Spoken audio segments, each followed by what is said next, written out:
Alam nyo ba na ang paborito nating pistasyo ay hindi pala talaga isang nut? At alam nyo rin ba na pwede itong sumabog ng kusa? Kung mahilig ka sa snacks at gustong malaman ang mga sekretong nakatago sa likod ng mga balat nito, para sa iyo ang video na to. Huwag nang magpatumpik-tumpik pa, tara't himayin natin ang misteryo ng pistasyo. Bago tayo magsimula, siguraduhin i-click ang like button at mag-subscribe sa aming channel para sa mas marami pang mind-blowing facts tungkol sa mga bagay na madalas nating makita pero hindi natin lubos na kilala. Pindutin mo na rin ang notification bell para laging updated. Ready ka na? Let's go! Lahat tayo ay pamilyar sa ritual. Kukuha ka ng isa, hahanapin ang lamat, pipiliting buksan at kakainin ang maliit na berdeng premyo sa loob. Ito ang pistasyo. Isa sa pinakamahal, pinakamamahal at pinakanakaka-addict na snack sa grocery. Pero naisip mo na ba kung ano nga ba talaga ito?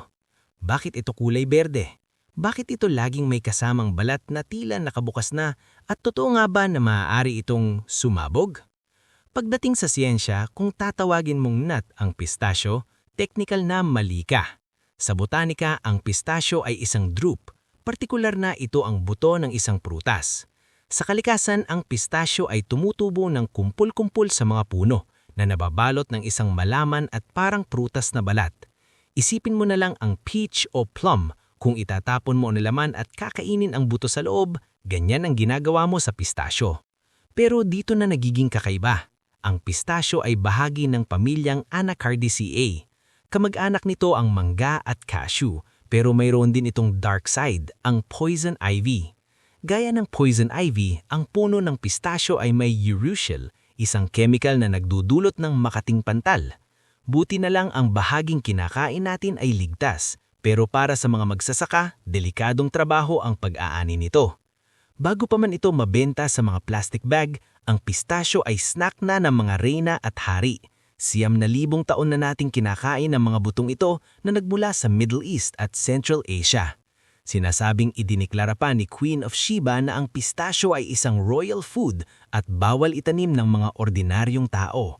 Sa Iran, tinatawag itong smiling nut dahil ang nakabukas na balat ay parang nakingiting bibig. Sa China naman, ito ang happy nut na madalas irigalo tuwing bagong taon para sa swerte. Pero bakit nga ba ito nakangiti? Bakit natin ito binibili na nakabukas na ang balat? Hindi tulad ng walnuts o almonds na kailangang pukpukin, ang pistasyo ay may superpower na tinatawag na dehiscence. Habang lumalaki ang buto sa loob, lumalawak ito hanggang sa kusang pumutok ang matigas na balat habang nakasabit pa sa puno. Sabi ng mga magsasaka, kung tatahimik ka sa gitna ng taniman tuwing anihan, maririnig mo ang pop ng mga balat na bumubuka. Pero kapag naani na, nagiging volatile o mapanganib ang mga ito. Ang pistasyo ay mayaman sa taba at tuyo. Kung itatambak ito ng walang tamang ventilasyon, maaari itong uminit ng kusa. Dahil sa prosesong ito, ang isang container ng pistasyo ay maaaring biglang lumilyab o sumabog sa gitna ng dagat. Kaya sa susunod na mahirapan kang buksan ng isang makulit na pistasyo, tandaan mo, hawak mo ang buto ng isang desert fruit na paborito ng mga reyna at may kakayahang magliyab. Hindi masama para sa isang simpleng berdeng snack, di ba? Sana ay nag-enjoy kayo sa nutty history na ito. Kung may natutunan ka, ishare mo ang video na to sa mga kaibigan mong mahilig mag-snack. Ano ang susunod nating hihimain? I-comment mo na yan sa ibaba. Hanggang sa muli, ito ang inyong gabay sa mga simpleng bagay na may kamanghamanghang kwento. Bye!